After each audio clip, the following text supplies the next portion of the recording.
Chapter 10 The Luckiest Man in Babylon.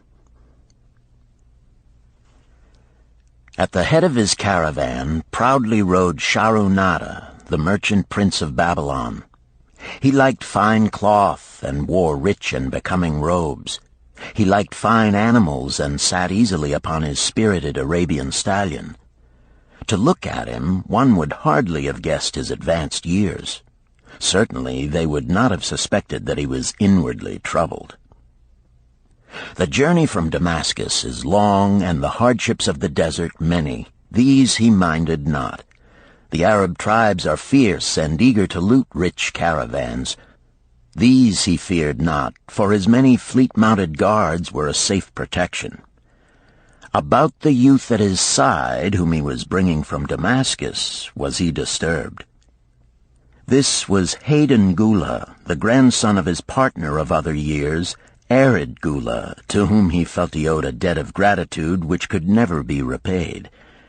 He would like to do something for this grandson, but the more he considered this, the more difficult it seemed because of the youth himself.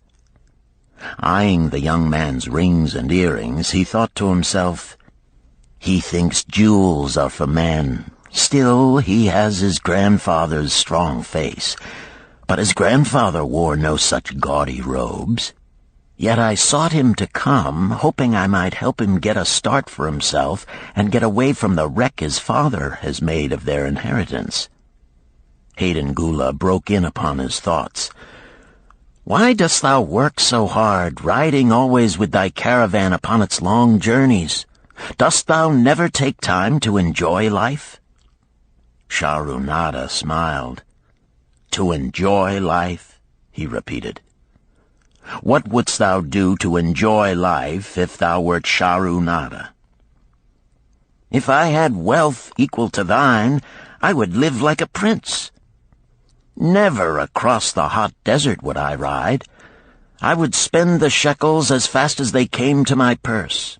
I would wear the richest of robes and the rarest of jewels.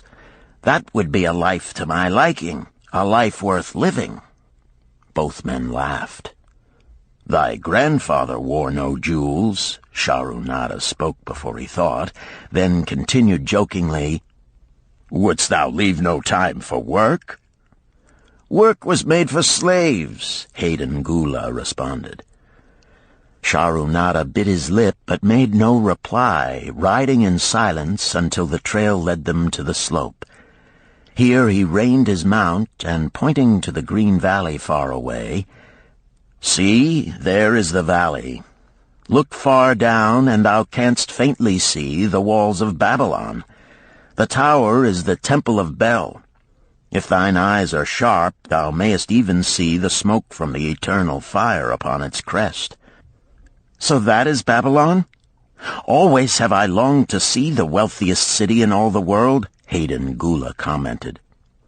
"Babylon, where my grandfather started his fortune. Would he were still alive, we would not be so sorely pressed. Why wish his spirit to linger on earth beyond its allotted time? Thou and thy father can well carry on his good work. Alas, of us neither has his gift. Father and myself know not his secret for attracting the golden shekels." Shahrunada did not reply, but gave rein to his mount and rode thoughtfully down the trail to the valley. Behind them followed the caravan in a cloud of reddish dust. Some time later they reached the King's Highway and turned south through the irrigated farms. 3 old men plowing a field caught Shahrunada's attention. They seemed strangely familiar. How ridiculous! One does not pass a field after 40 years and find the same men plowing there. Yet something within him said they were the same. One, with an uncertain grip, held the plow. The others laboriously plodded beside the oxen, ineffectually beating them with their barrel staves to keep them pulling.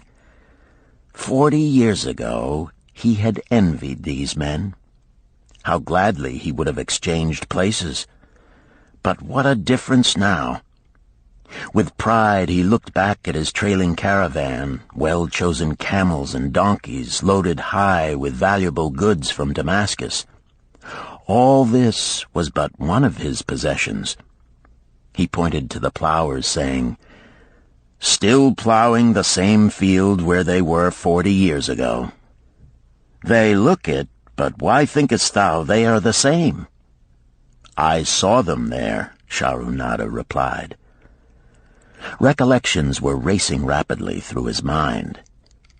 Why could he not bury the past and live in the present? Then he saw, as in a picture, the smiling face of Arkad Gula. The barrier between himself and the cynical youth beside him dissolved. But how could he help such a superior youth with his spendthrift ideas and bejeweled hands? Work he could offer in plenty to willing workers, but not for men who considered themselves too good for work. Yet he owed it to Arkad Gula to do something, not a half-hearted attempt. He and Arkad Gula had never done things that way. They were not that sort of men. A plan came almost in a flash. There were objections. He must consider his own family and his own standing. It would be cruel. It would hurt. Being a man of quick decisions, he waived objections and decided to act. "Wouldst thou be interested in hearing how thy worthy grandfather and myself joined in the partnership which proved so profitable?" he questioned. "Why not just tell me how thou madest the golden shekels? That is all I need to know," the young man parried. Sharunada ignored the reply and continued, "We start with those men plowing. I was no older than thou. As the column of men in which I marched approached, good old Megiddo, the farmer, scoffed at the slipshod way in which they plowed. Megiddo was chained next to me. 'Look at the lazy fellows,' he protested. 'The plow holder makes no effort to plow deep, nor do the beaters keep the oxen in the furrow. How can they expect to raise a good crop with poor plowing?' "Didst thou say Megiddo was chained to thee?" Arkad Gula asked in surprise. "Yes, with bronze collars about our necks and a length of heavy chain between us. Next to him was Zabado, the sheep thief. I had known him in Harun. At the end was a man we called Pirate because he told us not his name. We judged him as a sailor as he had entwined serpents tattooed upon his chest in sailor fashion. The column was made up thus so the men could walk in fours." "Thou wert chained as a slave?" Arkad Gula asked incredulously. "Did not thy grandfather tell thee I was once a slave? He often spoke of thee, but never hinted of this. He was a man thou couldst trust with innermost secrets. Thou, too, are a man I may trust, am I not right?" Sharunada looked him squarely in the eye. "Thou mayest rely upon my silence, but I am amazed. Tell me, how didst thou come to be a slave?" Sharunada shrugged his shoulders. "Any man may find himself a slave. It was a gaming house and barley beer that brought me disaster. I was the victim of my brother's indiscretions. In a brawl he killed his friend. I was bonded to the widow by my father, desperate to keep my brother from being prosecuted under the law. When my father could not raise the silver to free me, she in anger sold me to the slave dealer." "What a shame and injustice," Arkad Gula protested. "But tell me, how didst thou regain freedom?" "We shall come to that, but not yet. Let us continue my tale. As we passed, the plowers jeered at us. One did doff his ragged hat and bow low, calling out, 'Welcome to Babylon, guests of the king!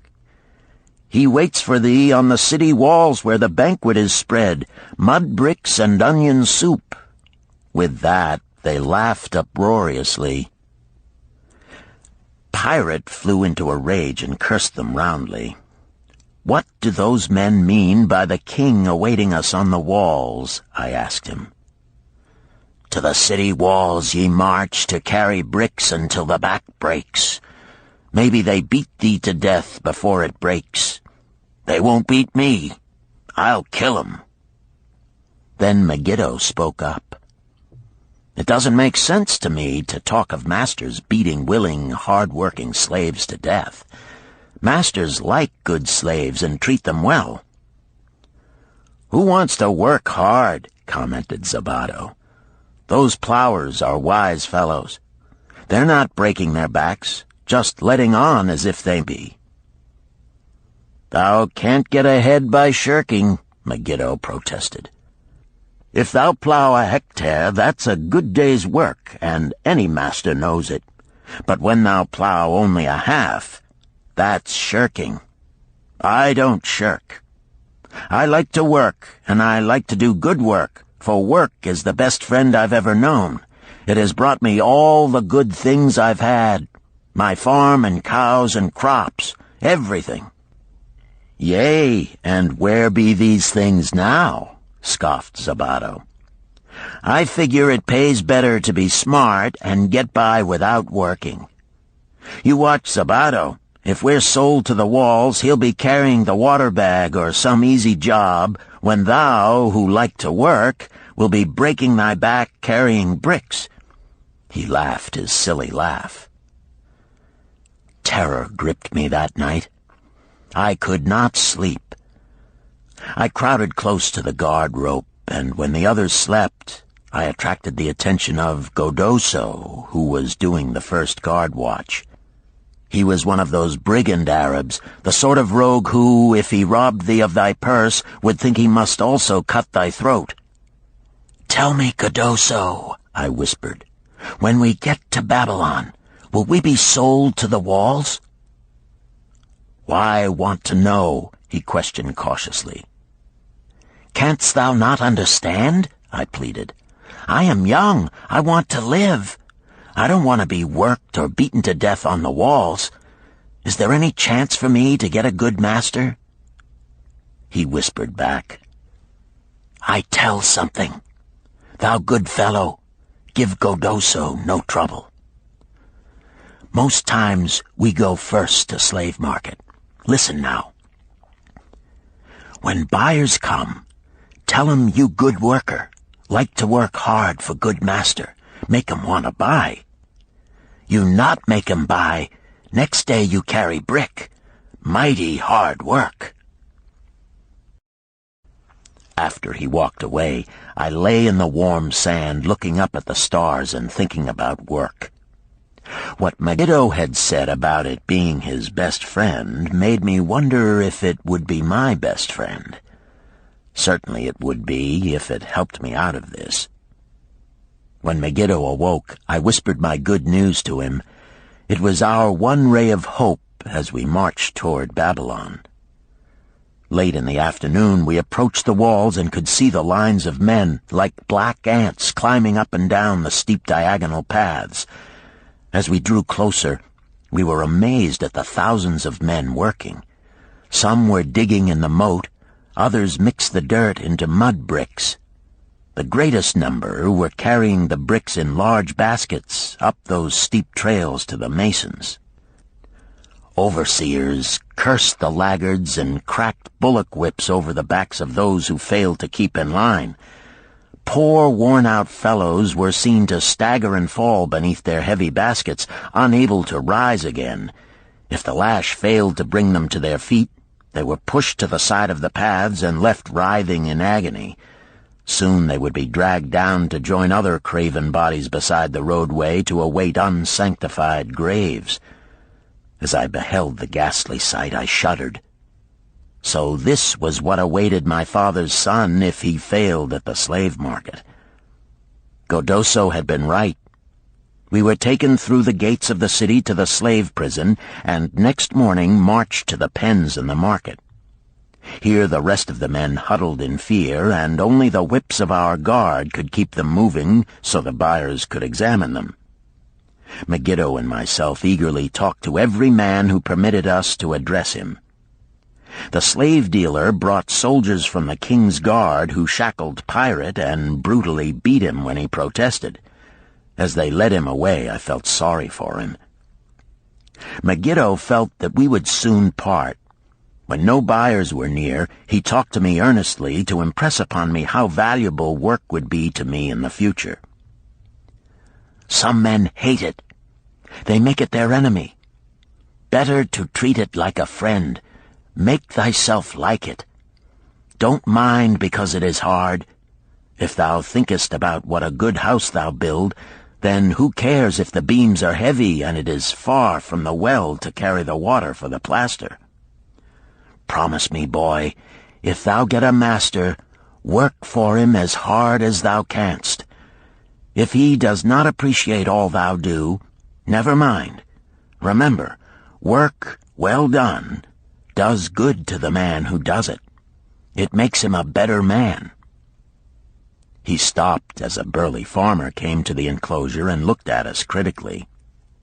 Megiddo asked about his farm and crops, soon convincing him that he would be a valuable man.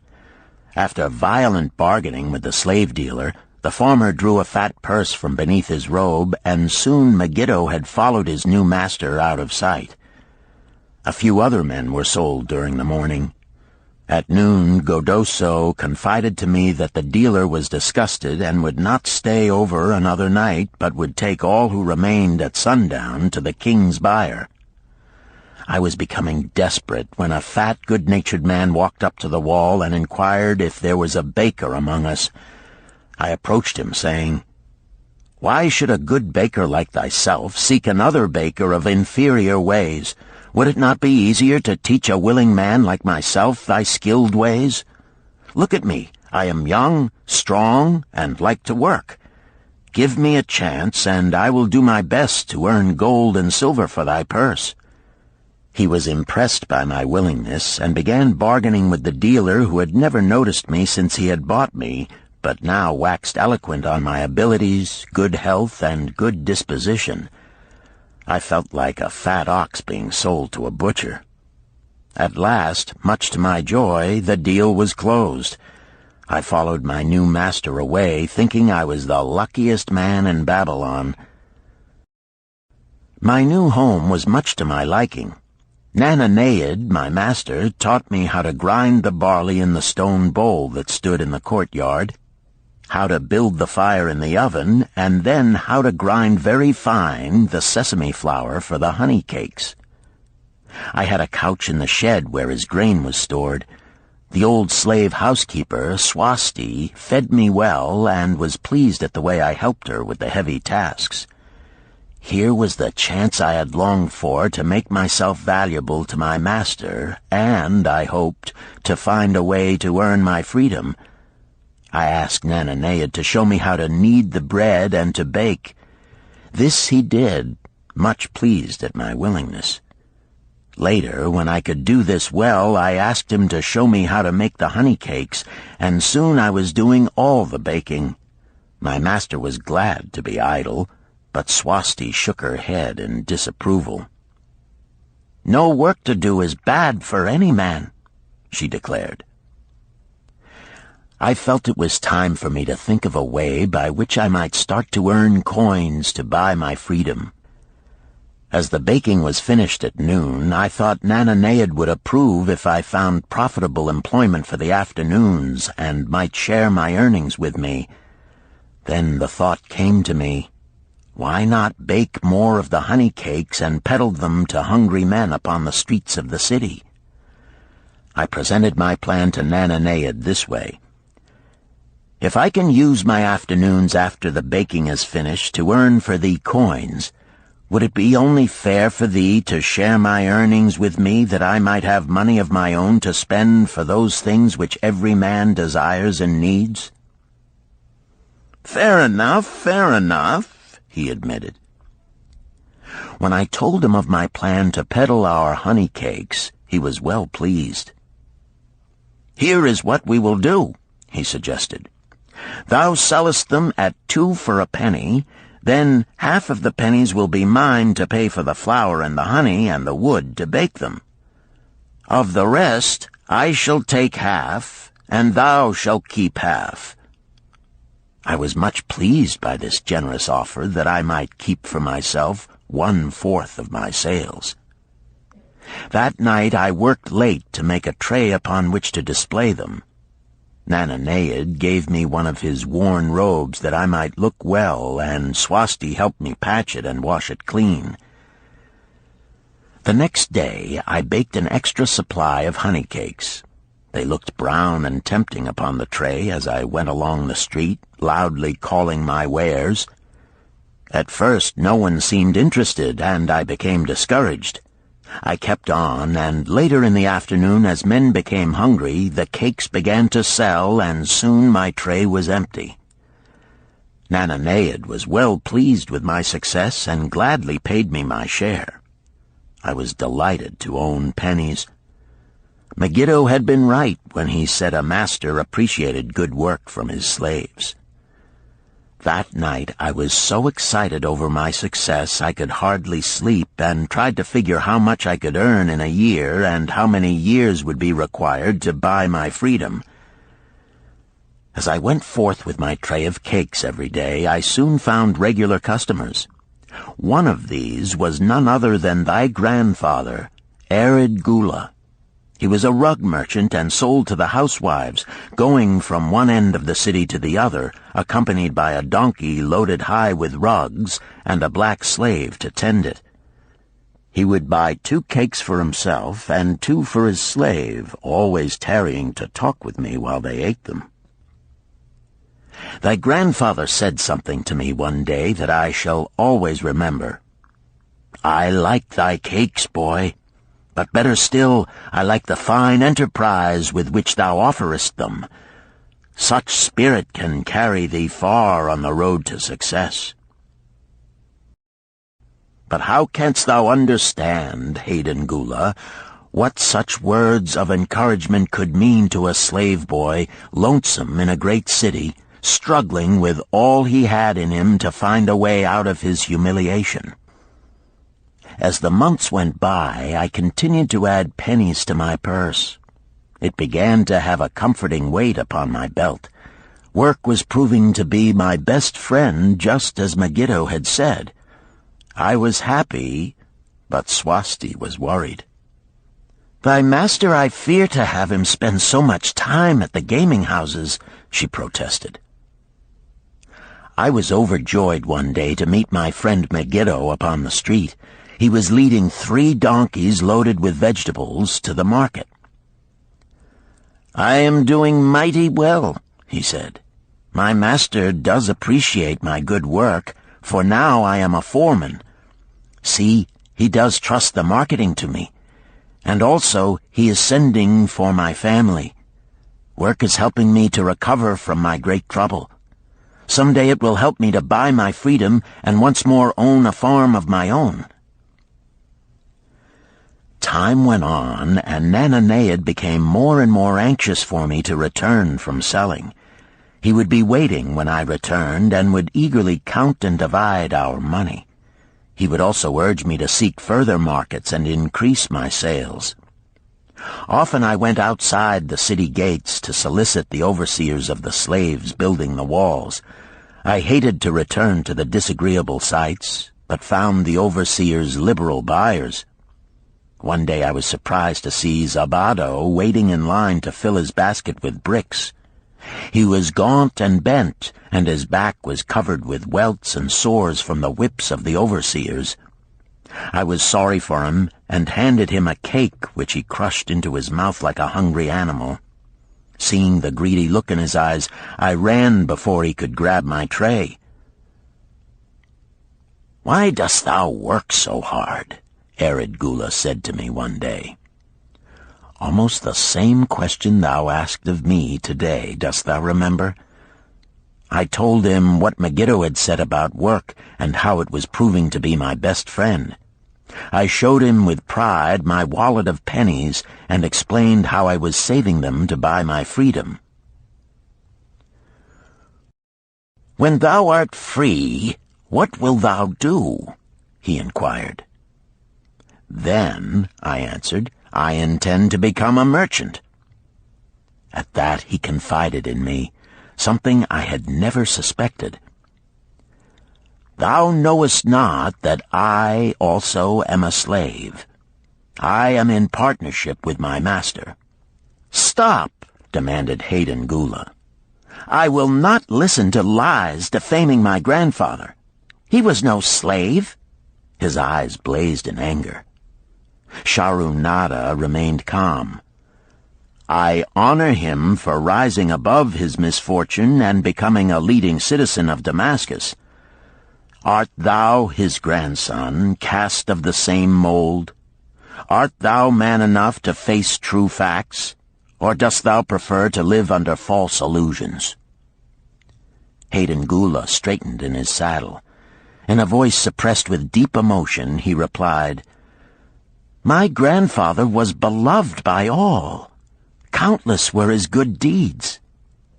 When the famine came, did not his gold buy grain in Egypt, and did not his caravan bring it to Damascus and distribute it to the people so none would starve? Now thou sayest he was but a despised slave in Babylon. Had he remained a slave in Babylon, that he might well have been despised, but when, through his own efforts, he became a great man in Damascus, the gods indeed condoned his misfortunes and honored him with their respect," Sharunada replied. "After telling me that he was a slave," Sharunada continued, "he explained how anxious he had been to earn his freedom. Now that he had enough money to buy this, he was much disturbed as to what he should do. He was no longer making good sales and feared to leave the support of his master." I protested his indecision. "Cling no longer to thy master. Get once again the feeling of being a free man. Act like a free man and succeed like one. Decide what thou desirest to accomplish, and then work will aid thee to achieve it." He went on his way, saying he was glad I had shamed him for his cowardice. One day I went outside the gates again, and was surprised to find a great crowd gathering there. When I asked a man for an explanation, he replied, "Hast thou not heard? An escaped slave who murdered one of the king's guards has been brought to justice and will this day be flogged to death for his crime. Even the king himself is to be here." So dense was the crowd about the flogging post, I feared to go near lest my tray of honey cakes be upset. Therefore I climbed up the unfinished wall to see over the heads of the people. I was fortunate in having a view of Nebuchadnezzar himself as he rode by in his golden chariot. Never had I beheld such grandeur, such robes and hangings of gold cloth and velvet. I could not see the flogging, though I could hear the shrieks of the poor slave. I wondered how one so noble as our handsome king could endure to see such suffering, yet when I saw he was laughing and joking with his nobles, I knew he was cruel and understood why such inhuman tasks were demanded of the slaves building the walls. After the slave was dead, his body was hung upon a pole by a rope attached to his leg so all might see. As the crowd began to thin, I went close. On the hairy chest, I saw tattooed 2 entwined serpents. It was Pirate. The next time I met Arid Gula, he was a changed man. Full of enthusiasm, he greeted me. "Behold, the slave thou knewest is now a free man. There was magic in thy words. Already my sales and my profits are increasing. My wife is overjoyed. She was a free woman, the niece of my master. She much desires that we move to a strange city where no man shall know I was once a slave. Thus our children shall be above reproach for their father's misfortune. Work has become my best helper. It has enabled me to recapture my confidence and my skill to sell." I was overjoyed that I had been able, even in a small way, to repay him for the encouragement he had given me. One evening Swasti came to me in deep distress. "Thy master is in trouble. I fear for him." Some months ago he lost much at the gaming tables. He pays not the farmer for his grain, nor his honey. He pays not the money-lender. They are angry and threaten him. Why should we worry over his folly? We are not his keepers, I replied thoughtlessly. Foolish youth, thou understandest not. To the money-lender didst he give thy title to secure a loan? Under the law he can claim thee and sell thee. I know not what to do. He is a good master. Why, oh, why should such trouble come upon him? Not were Swasti's fears groundless. While I was doing the baking next morning, the money-lender returned with a man he called Sasi. This man looked me over and said I would do. The money-lender waited not for my master to return, but told Swasti to tell him he had taken me. With only the robe on my back and the purse of pennies hanging safely from my belt, I was hurried away from the unfinished baking. I was whirled away from my dearest hopes as the hurricane snatches the tree from the forest and casts it into the surging sea. Again a gaming house and barley beer had caused me disaster. Sasi was a blunt, gruff man. As he led me across the city, I told him of the good work I had been doing for Nananeid, and said I hoped to do good work for him. His reply offered no encouragement. I like not this work. My master likes it not. The king has told him to send me to build a section of the Grand Canal. Master tells Sasi to buy more slaves, work hard, and finish quick. Bah! How can any man finish a big job quick? Picture a desert with not a tree, just low shrubs and a sun burning with such fury the water in our barrels became so hot we could scarcely drink it. Then picture rows of men going down into the deep excavation and lugging heavy baskets of dirt up soft, dusty trails from daylight until dark. Picture food served in open troughs from which we helped ourselves like swine. We had no tents, no straw for beds. That was the situation in which I found myself. I buried my wallet in a marked spot, wondering if I would ever dig it up again. At first I worked with good will, but as the months dragged on I felt my spirit breaking. Then the heat fever took hold of my weary body. I lost my appetite and could scarcely eat the mutton and vegetables. At night I would toss in unhappy wakefulness. In my misery I wondered if Zabado had not the best plan, to shirk and keep his back from being broken in work. Then I recalled my last sight of him and knew his plan was not good. I thought of Pirate with his bitterness and wondered if it might be just as well to fight and kill. The memory of his bleeding body reminded me that his plan was also useless. Then I remembered my last sight of Megiddo. His hands were deeply calloused from hard work, but his heart was light and there was happiness on his face. His was the best plan. Yet I was just as willing to work as Megiddo. He could not have worked harder than I. Why did not my work bring me happiness and success? Was it work that brought Megiddo happiness, or was happiness and success merely in the laps of the gods? Was I to work the rest of my life without gaining my desires, without happiness and success? All of these questions were jumbled in my mind, and I had not an answer. Indeed, I was sorely confused. Several days later, when it seemed that I was at the end of my endurance and my questions still unanswered, Sasi sent for me. A messenger had come from my master to take me back to Babylon.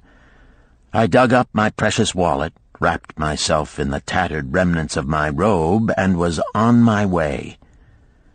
As we rode, the same thoughts of a hurricane whirling me hither and thither kept racing through my feverish brain. I seemed to be living the weird words of a chant from my native town of Harun. Besetting a man like a whirlwind, driving him like a storm, whose course no one can follow, whose destiny no one can foretell. Was I destined to be ever thus punished for I knew not what? What new miseries and disappointments awaited me? When we rode to the courtyard of my master's house, imagine my surprise when I saw Arkad awaiting me. He helped me down and hugged me like a long-lost brother. As we went our way, I would have followed him as a slave should follow his master, but he would not permit me.